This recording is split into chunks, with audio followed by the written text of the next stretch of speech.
amados, eu sou o pastor José Carlos e nós estamos aqui no Contexto do Fim, que é o nome desse canal, e eu quero falar hoje sobre a medida da iniquidade. O que quer dizer a medida da iniquidade, a medida do pecado? Deus tem uma medida, Ele tem um aferidor que mede, e quando esse pecado, quando essa iniquidade chega num patamar, Deus então ele interfere na história com manifestações de juízo e julgamento. Bom, o que significa então a expressão, a medida da iniquidade? Deus, na sua infinita misericórdia, estabeleceu um limite para a maldade humana. Não que ele quisesse que o homem pecasse até aquela medida, mas que ele permitiria que o homem atingisse o apogeu de sua insanidade moral e espiritual, quando já não seria possível remediar, ou então que viesse a se arrepender e se voltasse novamente para ele. Deus sempre respeitou o livre-arbítrio do homem, esperando que ele faria as escolhas certas, ou se arrependesse das escolhas erradas, das atitudes erradas que porventura tivesse escolhido fazer, ou voltando a fazer o que é correto aos olhos de Deus. Com isso, Deus não deixaria dúvida sobre o seu amor, sobre a sua longanimidade e também sobre a culpabilidade e rebeldia do homem. A medida da iniquidade, meus amados, é uma medida que Deus estabeleceu para interferir na história, exercendo juízo, fazendo, portanto, justiça e extirpando todo o mal, todo o pecado. E um dia isso vai acontecer cabalmente, finalmente, Seria uma medida extrema, cabal, definitiva. A Escritura nos traz alguns relatos dessa interferência, Eu quero citar aqui pelo menos dois deles, que inclusive Jesus faz menção depois, A gente vai falar um pouco sobre isso. O primeiro foi o dilúvio, fato conhecido até por povos que nunca leram a Bíblia, E o relato está em Gênesis capítulo 6, versículos 5 a 8. O Senhor viu que a maldade ou que a perversidade do homem tinha aumentado na terra e que toda a inclinação de seus pensamentos e o seu coração era somente para o mal. Então o Senhor arrependeu-se de ter feito o homem sobre a terra e isso pesou-lhe no coração. Disse o Senhor: farei desaparecer toda a terra o homem farei desaparecer da face da terra o homem que criei, os homens e também os animais grandes e os animais pequenos e as aves dos céus. Arrependo-me de os haver feito. A Noé, porém, o Senhor mostrou benevolência. Noé era o único justo naquela época, Ele e a família dele. Então, Deus salvou a Noé e condenou todo o restante da humanidade naquela época. Essa foi a primeira interferência de Deus na história, que é lembrada até hoje. A segunda interferência foi local, foi na destruição de Sodoma e Gomorra. Vamos ver o que diz ali, Ouça o que Deus diz a Abraão, em Gênesis capítulo 18, versículos 18 a 26. Disse mais o Senhor: com efeito, o clamor de Sodoma e Gomorra tem se multiplicado e o seu pecado tem se agravado muito. Descerei e verei se de fato o que se tem praticado corresponde a esse clamor que é vindo a mim. E se não é, saberei. Então partiram dali aqueles homens e foram para Sodoma, para destruir a cidade, Porém Abraão permaneceu ainda na presença do Senhor. E aproximando-se a ele, disse: destruirás o justo como o ímpio? Se houver, porventura, 50 justos na cidade, destruirás ainda assim e não pouparás o lugar por amor dos 50 justos? Longe de ti fazeres tal coisa, matares o justo como um ímpio, como se o justo fosse igual ao ímpio? Porventura não fará justiça o juiz de toda a terra? Então o Senhor disse: se eu achar 50 justos dentro da cidade, pouparei a cidade por amor deles. Neste caso, especificamente, querido, note que Deus pouparia a cidade se houvesse ali alguns justos, mas não havia. Bom, houve outras interferências divinas de juízo ao longo da história, mas essas duas foram as principais e Jesus então ele vai se reportar a elas para falar do tempo do fim, do contexto do fim ou do final dos tempos. E é nesse ponto que eu quero chegar. A Bíblia, especificamente no Novo Testamento, está repleta de passagens que falam do juízo que está por vir, E trata-se agora do juízo final. Não é um juízo local, pontual, mas é um juízo final. É quando Deus vai interferir de maneira definitiva na história. Eu já falei no início acerca da medida da iniquidade, né? Um limite que Deus estabeleceu para dar fim aos pecados e interferir na história, com grandes manifestações de julgamento. Essa interferência, então, segundo a Escritura, será a última. Deus vai estabelecer o seu reino para sempre. Todos os pecadores que não foram lavados e redimidos pelo sangue do Cordeiro serão julgados e condenados à morte eterna.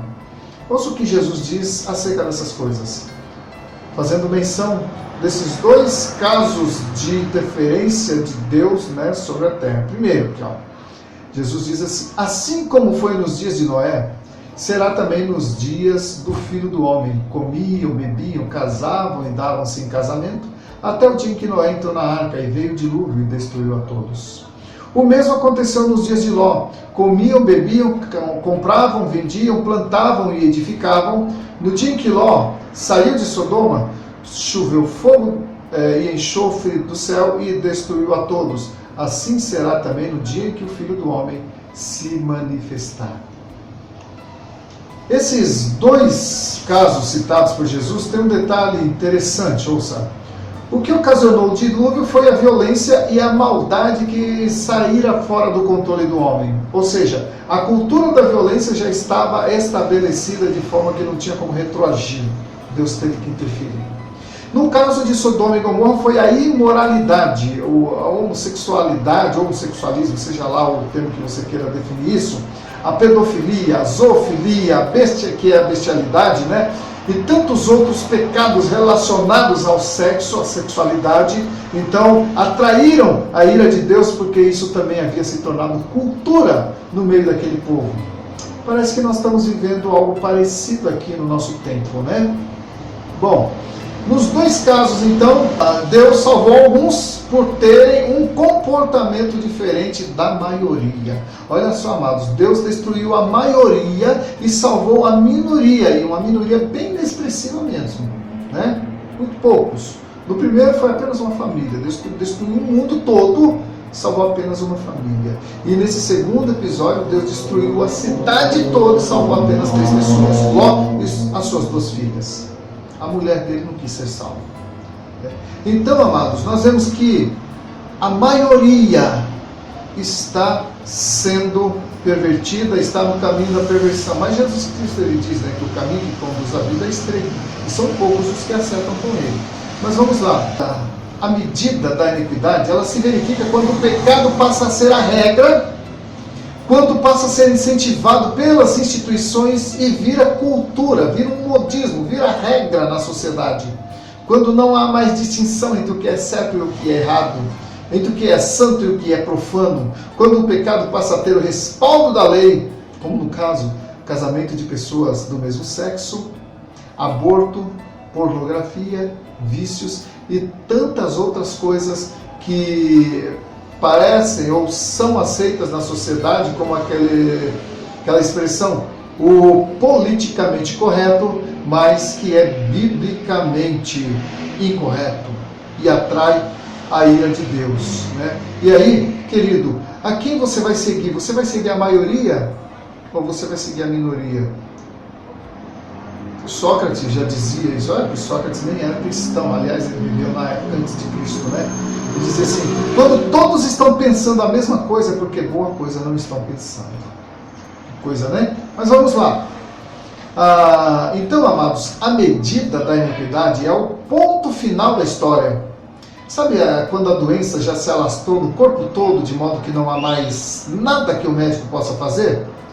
Quando já é hora de desligar o aparelho que mantém aquela pessoa viva, mas que o corpo já não reage aos impulsos, não reage ao medicamento, não reage mais ao tempo, a pessoa está há longo tempo ali vegetando, e aí o médico, então, ele desliga os aparelhos porque considera só como morta. Então, amados, eu sei que é uma comparação um pouco absurda, mas é para comunicar para você a seriedade disso. Tá? Então, a intervenção divina é isso. Deus desliga o aparelho quando o remédio já não faz mais efeito. Bom, olhando para a história, será que já não estamos vivendo o advento desta última intervenção divina? Como diz Abraão, a pergunta que ele faz para Deus: porventura não fará justiça o juiz de toda a terra? Amados, a própria natureza tem sofrido com a degeneração humana e ela tem gemido, diz a palavra, suporta dores de parto. Olha só o que diz aqui Paulo, né, no livro de Romanos, capítulo 2, versículo 19 a 23, olha o que ele diz: a ardente expectativa da criação aguarda a revelação dos filhos de Deus, pois a criação está sujeita à vaidade, não voluntariamente, mas por causa daquele que a sujeitou, na esperança de que a própria criação será redimida do cativeiro da corrupção, para a liberdade da glória dos filhos de Deus. Porque sabemos que toda a criação a um só tempo geme e suporta angústias até agora. E não somente ela, mas também nós, que temos as primícias do Espírito, igualmente gememos em nosso íntimo, aguardando a adoção de filhos, a redenção do nosso corpo. E olha só, Apocalipse agora, capítulo 20, versículo 11 a 15. Vi um grande trono branco e aquele que se assenta nele, de cuja presença fugiram a terra e o céu, e não se achou mais lugar para eles. Vi também os mortos, os grandes e os pequenos, postos em pé diante do trono. Então se abriram livros, ainda outro livro, e o livro da vida foi aberto. E os mortos foram julgados segundo as suas obras, conforme o que se achava escrito no livro. Deu o mar os mortos que nele estavam. A morte e o além entregaram os mortos que neles havia, e foram julgados, um por um, segundo as suas obras. Então a morte e o inferno foram lançados para dentro do lago de fogo. Esta é a segunda morte, o lago de fogo. E se alguém não foi achado inscrito no livro da vida, esse foi lançado para dentro do lago de fogo. Essa geração já atingiu a medida da iniquidade. Às vezes eu tenho a impressão que ela já passou da medida. Então, a qualquer momento, Deus vai desligar os aparelhos e vai declarar morte. Então, querido, Deus estabeleceu um dia que Ele vai intervir na história.